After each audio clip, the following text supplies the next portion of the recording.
Hugues à vous, ici Fouine, et aujourd'hui je vais débriefer le Grand Prix du Portugal. Bon, c'est sûr que par rapport aux deux précédents Grands Prix, bon, c'est passé moins de choses, mais on s'est pas ennuyé.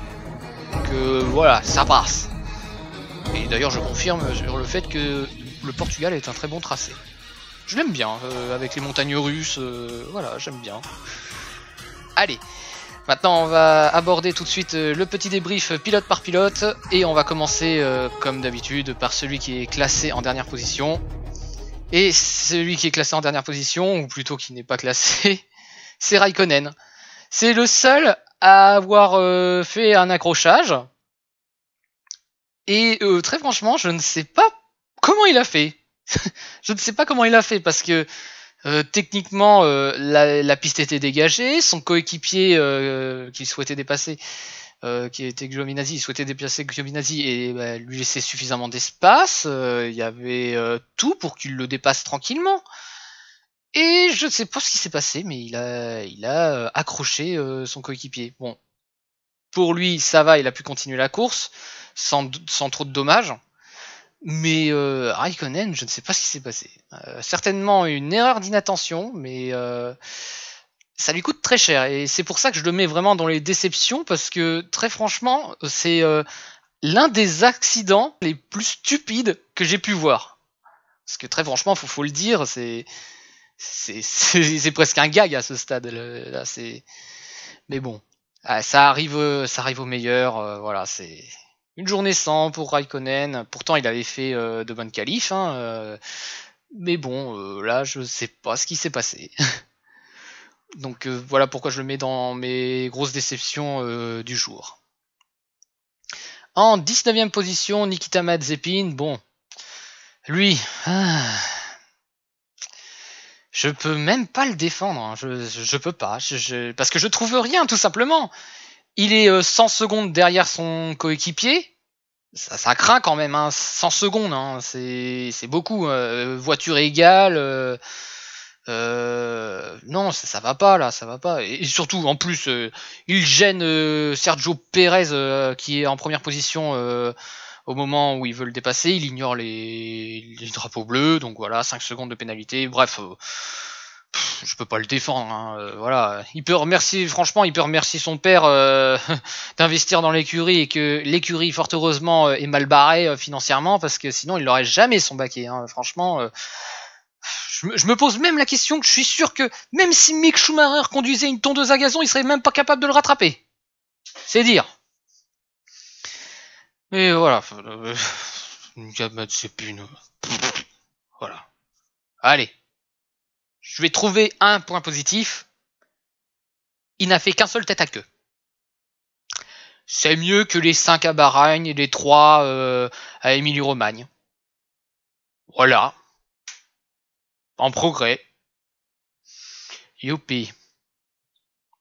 Bon, on va passer maintenant à Nicolas Latifi, arrivé 18ème, derrière un certain Mick Schumacher. Et oui, ça y est, Mick Schumacher a réussi à dépasser au moins une personne qui n'est pas de l'écurie As.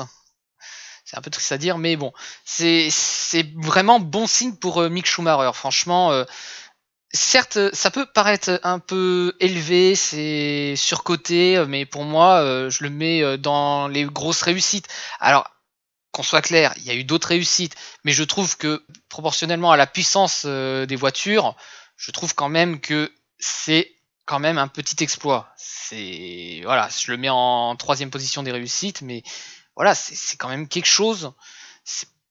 Certes, la 17e position, c'est juste devant une Williams, mais ça montre tout simplement que Mick Schumacher se défonce. Il se défonce comme il peut avec une voiture qui est pourrie. Et Nicolas Latifi, ça peut sonner comme une déception, très franchement. 18ème, c'est vrai que, bon, il réussissait quand même à dépasser un petit peu George Russell pendant le Grand Prix, mais bon, au final, on sait comment ça se termine. Hein. Russell est généralement devant. Mais là, quand même, il s'est fait dépasser par une As qui, voilà, n'est pas bonne. Donc c'est bizarre parce que Nicolas Latifi, autant des fois on voit ses progrès, notamment lors des essais libres et des fois en qualification, mais c'est surtout vrai dans les essais libres. Autant Je ne sais pas, il y a quelque chose qui coince. En course, il y a voilà, il y a ce quelque chose qui fait que ça ne passe pas. Je ne sais pas, il y a comme si il progresse, et bim, il cogne sur le plafond de verre. Il y a un plafond de verre qui n'arrive pas à dépasser. Faudrait qu'il réussisse à le briser, ce plafond de verre, parce que déjà il est pas spécialement élevé. Mais voilà, il faut quand même qu'il progresse encore. Donc Latifi, attention. Après, c'est vrai qu'il a l'avantage d'avoir un sponsor derrière. Mais bon, ça n'excuse pas tout. Donc voilà, déception pour Latifi, qui doit encore progresser. Après, on regarde George Russell en 16e position. C'est vrai que ça sonne aussi comme une déception, parce que George Russell a réussi à se qualifier en Q2. Et il était bien parti pour rester, on va dire, entre la 13e et la 15e position, à peu près. Mais voilà, il y a certainement la puissance de la voiture qui a parlé. Et du coup, il se retrouve 16e. Donc c'est un peu décevant, oui, mais bon, on sait très bien que les Williams, en temps normal, ne sont pas forts. Ben, peut-être que là, il n'a pas réussi à pleinement exploiter sa voiture, c'était plus compliqué. Mais bon, c'est comme ça. Bon, après, comme je dis, c'est des Williams. Mais voilà, ça sonne un peu comme une déception quand on regarde par rapport aux deux précédents Grands Prix et par rapport aux qualifications qu'il a fait durant ce week-end. En 15e position, Yuki Tsunoda, bah ouais, malheureusement, il est pas encore très constant, malheureusement. Il avait quand même fait des plutôt bons essais, des plutôt bonnes qualifs, mais si on le compare à Gasly, évidemment, il y a encore un fossé, mais bon, c'est sa première année. Et voilà, bon, 15e, c'est vrai que c'est pas la meilleure des positions, et je pense qu'il aurait peut-être dû être un peu plus haut, peut-être 12e, 11e, pour vraiment être... pour vraiment que je considère que ce soit une bonne course, parce qu'il faut bien l'avouer que les AlphaTauri, c'était compliqué. C'était compliqué parce que les autres écuries, bah, tout simplement, notamment Alpine, bah, remontent hein, et sont en train de montrer les crocs. Donc du coup, voilà. Donc Tsunoda, 15e, déception, mais je pense qu'il peut rebondir. Ensuite, on va aborder la 13e position de Vettel et la 14e position de Stroll. Autant Stroll a été inexistant, c'était vraiment bizarre. Voilà, il avait fait deux plutôt bonnes courses avec la voiture qu'il avait, mais là, aux abonnés absents, c'est vraiment bizarre. Là, il était plus là. Donc je vais considérer que c'est juste une course sans. Après, il y a peut-être la voiture qui y contribue, mais c'est surprenant. Et c'est d'autant plus surprenant quand on sait que Sébastien Vettel a réussi à avoir une qualification en Q1.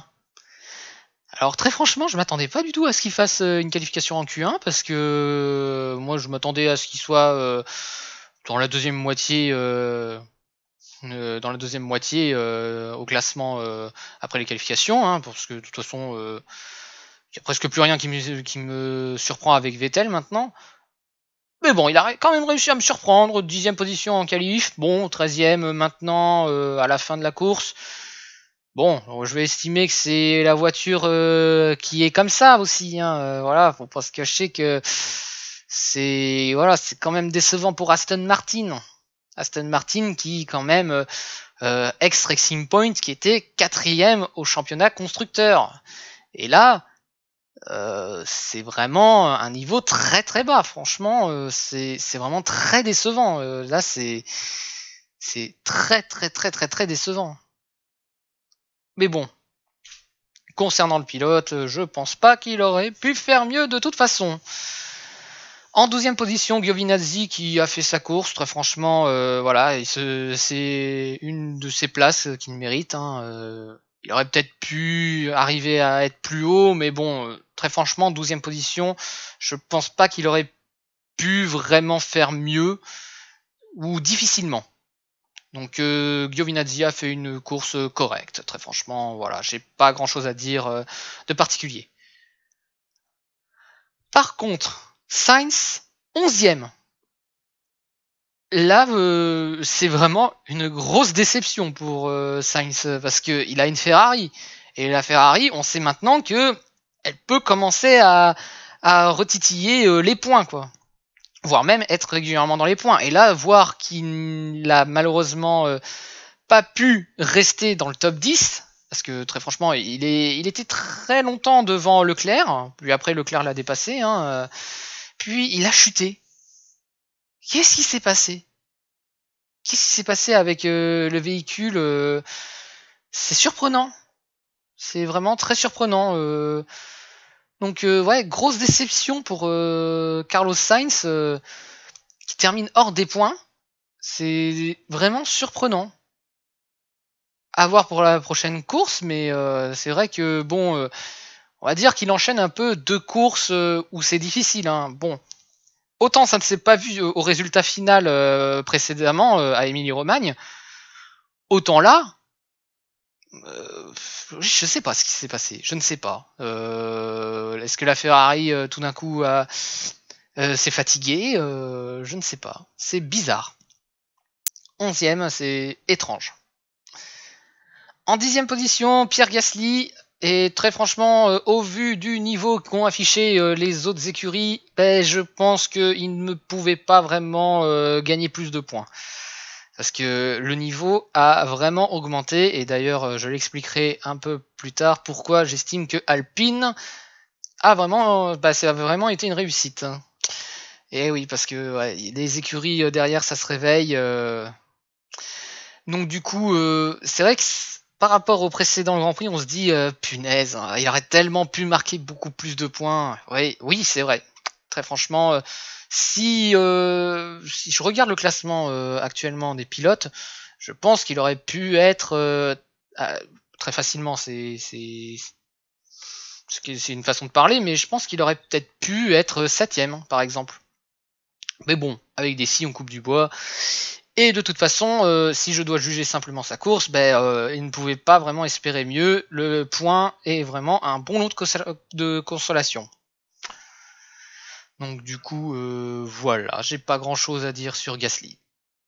En 9ème position, Daniel Ricciardo. Déception, franchement aussi pour Daniel Ricciardo. Alors c'est plus dû au fait que il a foiré complètement ses qualifications. Il n'a pas passé au-delà de la Q1. Ce qui est surprenant, parce que d'ailleurs ça ne lui était jamais arrivé depuis Belle Lurette, ça fait depuis Toro Rosso je crois. Depuis Toro Rosso qui n'avait pas qui n'avait pas passé la Q1. Donc du coup franchement c'est très surprenant de la part de Ricciardo. Et c'est d'autant plus décevant quand on sait que il a remonté, il a marqué 2 points qui vont servir pour le championnat constructeur notamment. C'est important.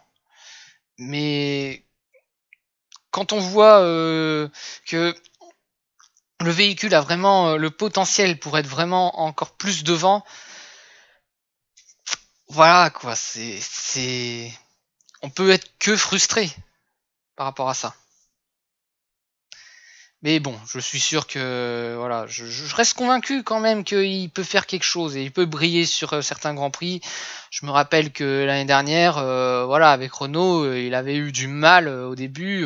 Il marquait certes les points, mais c'était pas évident. Et puis en deuxième moitié de saison, avec les améliorations qu'ils ont apportées, Renault, on a bien vu ce qui s'est passé avec Ricciardo. Il a réussi à accrocher des podiums. Donc j'ai encore de l'espoir pour Ricciardo. Très franchement. Oui, ça n'a pas été une bonne course pour ce week-end, même un très mauvais week-end, j'aurais tendance à dire. Mais voilà, 2 points, ça sonne comme un lot de consolation, pareil. Ensuite, en 7ème et 8ème position, Ocon et Alonso. Alors, autant Alonso, lui, il fait pas forcément de très bonnes qualifs, mais après, il fait quand même une course quasi parfaite, faut le dire. Autant Ocon, lui, il a réussi vraiment à faire de bonnes qualifications et surtout à se battre pour les meilleures positions. Hein. Mine de rien, il y avait de belles batailles avec la Ferrari. Hein. Bon, évidemment, la Alpine est un peu moins forte que les Ferrari, techniquement. Quoiqu'il a quand même fait un très beau dépassement sur Sainz. Mais voilà, 7ème et 8ème position, je pense pas qu'il pouvait espérer mieux. Alonso, très franchement, voilà, super remontée, il fallait ça. C'est vrai que ça aurait été mieux s'il était plus sur le devant de la scène dès le départ, mais voilà, c'est des points importants pour Alpine. Il apporte beaucoup de points importants. Et Ocon, pareil, et il a livré une très belle prestation, tout simplement. En 6ème position, Charles Leclerc qui, voilà, il ne pouvait pas espérer mieux. La Ferrari est un peu en dessous des McLaren et clairement en dessous des Red Bull et des Mercedes. Hein. Voilà, c'est comme ça. Il pouvait pas vraiment espérer mieux. Il fallait qu'il marque un maximum de points. C'est le maximum qu'il pouvait espérer, surtout que comme Ricardo n'était pas sur le devant de la scène, du coup la 6ème position c'est toujours encore plus de points grappillés. Et mine de rien, quand on regarde le classement constructeur, voilà, c'est des points importants, il faut pas en laisser échapper trop. Donc du coup, il sauve à lui tout seul son équipe vraiment de la noyade, à cause de Sainz malheureusement, mais voilà, il a plutôt bien piloté quand même, il a fait une plutôt bonne course, donc j'ai pas grand chose à dire de plus sur Leclerc, très franchement. Voilà, hein, si ce n'est c'est dommage qu'il ait pas pu lutter contre Norris, et d'ailleurs Norris 5ème position, mais il me surprend de jour en jour ce Norris, c'est dingue. Sa voiture déjà elle est rapide, bon pas autant que les Red Bull et les Mercedes, 7, mais très franchement, il me surprend. Il est audacieux, il fait de jolis dépassements. C'est magnifique. C'est vrai que pendant tout le Grand Prix, on s'était concentré un petit peu ailleurs. Mais Norris, voilà, il a fait une course parfaite. Hein. Il pouvait pas espérer mieux. 5ème position, c'est la meilleure position, tout simplement, qu'il pouvait espérer. Et c'est pour ça que j'estime que voilà, c'est une des réussites du jour. En 4ème position, Pérez. Je suis mitigé. Je suis mitigé. Alors autant, d'après ce que j'ai cru comprendre, il serait élu pilote du jour, mais je suis pas trop d'accord en fait. Il n'a pas réussi vraiment à tenir le rythme de Verstappen, je trouve. Ça a été compliqué. Il a eu du mal avec Hamilton au début, puis avec Bottas. Non, très franchement, je suis mitigé. Après, il a été en première position, mais pendant un petit moment, mais c'est parce que tout simplement, il y avait une stratégie différente. La stratégie différente, c'était que il fallait qu'il essaye de shipper le point du meilleur tour, tout simplement. On était à un stade où, quoi qu'il arrive, il ne pouvait pas espérer mieux qu'une 4ème position. Donc il a servi de chair à canon. Il a essayé de faire le taf pour shipper le point du meilleur temps. Voilà, c'est tout ce qu'il pouvait faire et c'est tout ce que Red Bull a pu trouver pour cette course. Donc meilleur pilote du jour, je crois pas. Je crois pas, franchement. Après, il a bien piloté, mais il n'était pas totalement au niveau de ce qu'on pouvait espérer d'une Red Bull. Mais bon, c'est toujours moins pire que Albon. Hein. Voilà, c'est quand même Pérez est un très bon 2ème pilote. Mais c'est vrai qu'il subit la comparaison, malheureusement. On subit la comparaison. En 3ème position, Valtteri Bottas, qui, 3ème position, c'est pas facile. Hein. Autant il a fait de très bons essais, pole position, magnifique. Il a même réussi, entre guillemets, à piéger Hamilton lors du restart après la voiture de sécurité. Donc voilà, ça avait profité à Verstappen. Et du coup, bah, Hamilton était derrière, mais malheureusement, Hamilton, voilà quoi, c'est pas évident de se battre contre lui. Hein. C'est un autre monde. Hein. Et encore moins avec Verstappen. Hein. Donc, c'est vrai que, bon, on pourrait dire c'est une déception, mais voilà, il y a un monde, il y a un monde entre ces deux pilotes. Il y a un monde entre Bottas et Hamilton. Non pas que Bottas soit mauvais, il n'est pas mauvais du tout. Il n'est pas mauvais. Et ça, j'insiste là-dessus. C'est un excellent deuxième pilote. C'est vraiment un excellent deuxième pilote. Excellent dans le sens où il est très bon, mais voilà, il va pas entre guillemets embêter le favori entre guillemets de leur écurie. Voilà, je dirais pas que non plus que c'est un total faire valoir, mais j'insiste là-dessus. Bottas est un bon pilote. C'est juste que le problème, on le compare à Hamilton. Hamilton qui est un extraterrestre et Verstappen aussi. Donc voilà, troisième position, je pense pas qu'il pouvait au final espérer mieux. Seule l'autre consolation, ben, c'est qu'il a réussi à shipper le meilleur tour, donc voilà, donc toujours un point supplémentaire pour son écurie et aussi un point pour lui, évidemment. C'est important. Ensuite, en deuxième position, Max Verstappen. Max Verstappen qui n'a pas pu dépasser Lewis Hamilton. Enfin, si, il a réussi à le dépasser, mais derrière, voilà, Hamilton l'a bouffé. Donc du coup, enfin, l'a bouffé. C'est vrai que les résultats qu'on voit d'ailleurs pour les 4 premiers, c'est un peu trompeur. C'est un petit peu trompeur parce qu'ils se tenaient en moins de 10 secondes tous les 4 là. C'est juste que c'est que Pérez du coup est resté très longtemps en première position jusqu'à se faire dépasser par Hamilton. Du coup, il a fait plus de 50 tours avec des pneus médiums pour qu'il puisse chausser des pneus rouges afin d'espérer de shipper le meilleur temps.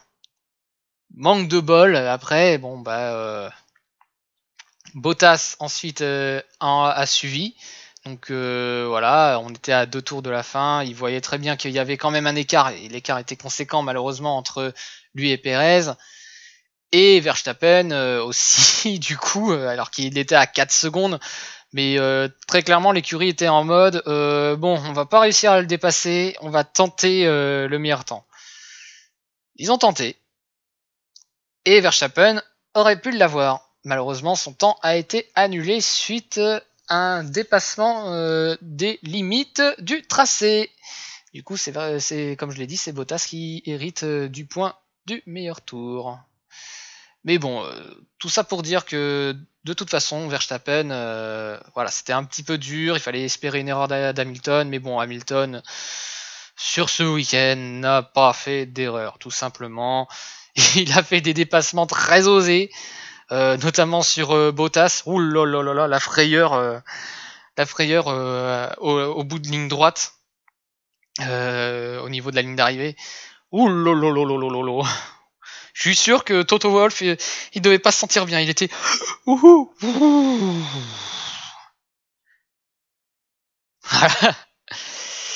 Et c'est vrai qu'on avait pensé qu'il y avait peut-être consigne d'équipe, mais alors c'est peut-être possible, hein.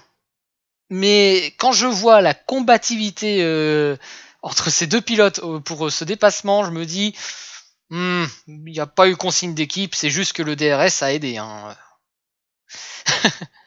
Voilà, c'est sûr que le dépasser avec un DRS ça offre un avantage qui n'est pas négligeable. Mais autrement, voilà, Hamilton, parfait.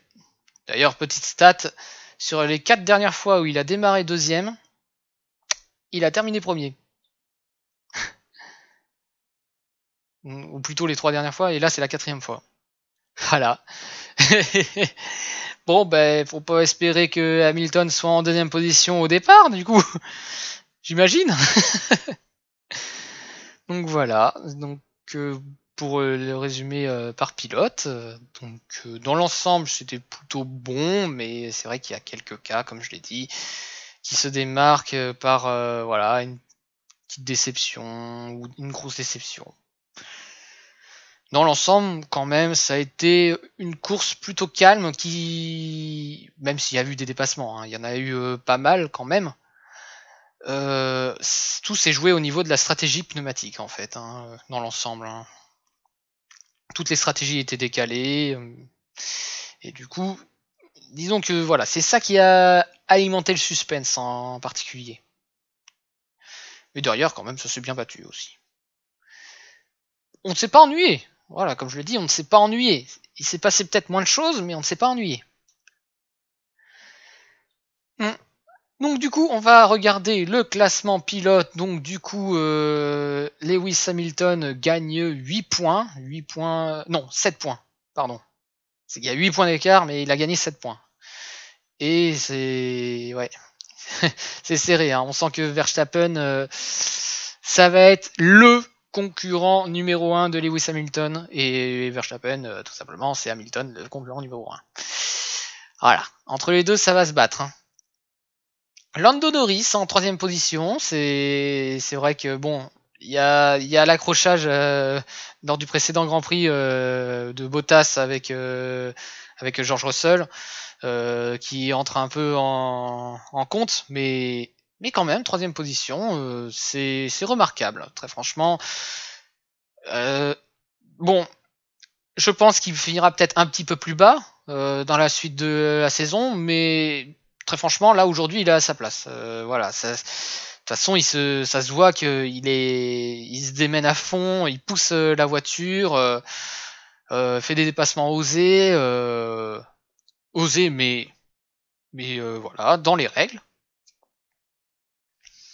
Du coup, voilà, Norris, très belle 3ème position. Bottas remonte un petit peu, c'est logique, il a une voiture quand même plus puissante.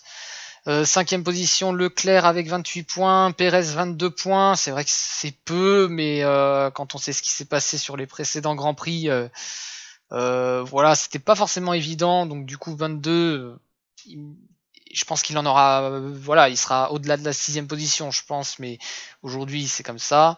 Ricardo 7ème, 8ème Sainz. Sainz, il commence à y avoir un petit écart avec Leclerc, attention. Ocon qui fait une très belle opération, hein, il grappille énormément de place, donc 8 points pour lui. Gasly 7 points, donc c'est bien aussi. Stroll 11ème, hein, c'est vrai que c'est pas qu'il pilote mal, hein, je l'ai dit, hein, il pilote bien, mais c'est décevant de voir ça avec, encore une fois, les Aston Martin qui sont pas au niveau auquel on pouvait espérer tout simplement. 12ème position Alonso, ça y est, Alonso commence à se réveiller. C'est encore un peu compliqué, hein, mais voilà, il va y arriver. Je pense que il va y arriver. Il va marquer les points. Il va peut-être même dépasser peut-être quelques pilotes. Je pense qu'il peut être dans le top 10. Hein. Tsunoda, pour le moment trop irrégulier, mais bon, 13ème position. Et ensuite derrière, 14ème Raikkonen, 15ème Giovinazzi, ça ne change pas. Petite inversion au classement entre Vettel et Russell, parce que Vettel a mieux terminé que Russell. Évidemment, la 13ème position aide. Donc voilà. La 17ème position pour George Russell, 18ème Mick Schumacher, 19ème Nikita Mazepin et 20ème Nicolas Latifi. Et oui, c'est encore surprenant, mais c'est par rapport aux meilleures positions qu'ils ont eues lors des précédentes courses. Donc ça joue là-dessus, mais très franchement, si je dois choisir entre ces trois-là qui mériteraient vraiment la dernière position, c'est clairement Nikita Mazepin. Merci papa pour le sponsoring. Ensuite, le classement constructeur, donc Mercedes gagne pas mal de points. Enfin, pas mal de points. Disons qu'au moins, ils en perdent pas par rapport à Red Bull. Red Bull qui a, entre guillemets, limité la casse. Je dis bien entre guillemets. Hein. Parce que, évidemment, je pense pas qu'ils auraient pu espérer mieux. Ça aurait été très difficile au vu de ce qu'a fait Hamilton.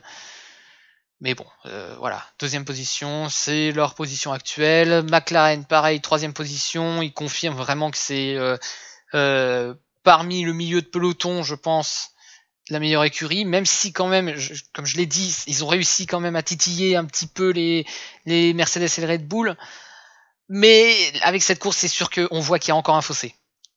Il y a un fossé qui existe. Et Ferrari, quatrième, c'est une quatrième place logique. Et Alpine, cinquième, qui commence vraiment à se réveiller. Ça y est, c'est bon.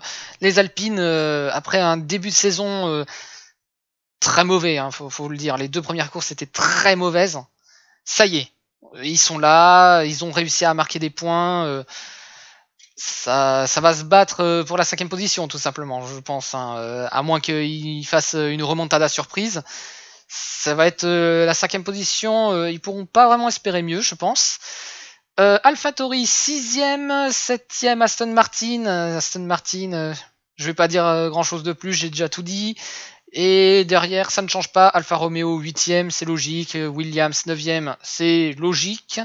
Et 10ème, les As, c'est logique. Donc voilà. Et du coup, on va terminer par la note du Grand Prix. Donc, comme je l'ai dit à plusieurs reprises, on ne s'est pas ennuyé, c'est passé moins de choses, mais voilà, je pense que un 13 sur 20 n'est pas exagéré. C'est une bonne note. Voilà, comme je le dis, je répète encore une fois, on ne s'est pas ennuyé. C'est passé moins de choses, mais on ne s'est pas ennuyé. Voilà, bon, ben, c'est sur ça qu'on va se laisser. Et du coup, on se retrouve dans une semaine pour le débrief du Grand Prix d'Espagne, qui, je l'espère, sera un peu plus passionnant que la dernière fois, parce que, punaise, qu'est-ce qu'on s'emmerdait ferme. Sur ce, n'hésitez pas à liker et partager la vidéo, à commenter aussi si vous êtes d'accord avec ce que j'ai dit, si vous n'êtes pas d'accord, qu'est-ce que vous avez pensé du Grand Prix, voilà, n'hésitez pas, les commentaires, c'est fait pour ça. Et n'oubliez pas de vous abonner si vous voulez voir les prochains débriefs sur la F1. Bon mais sur ce, je vous dis ciao.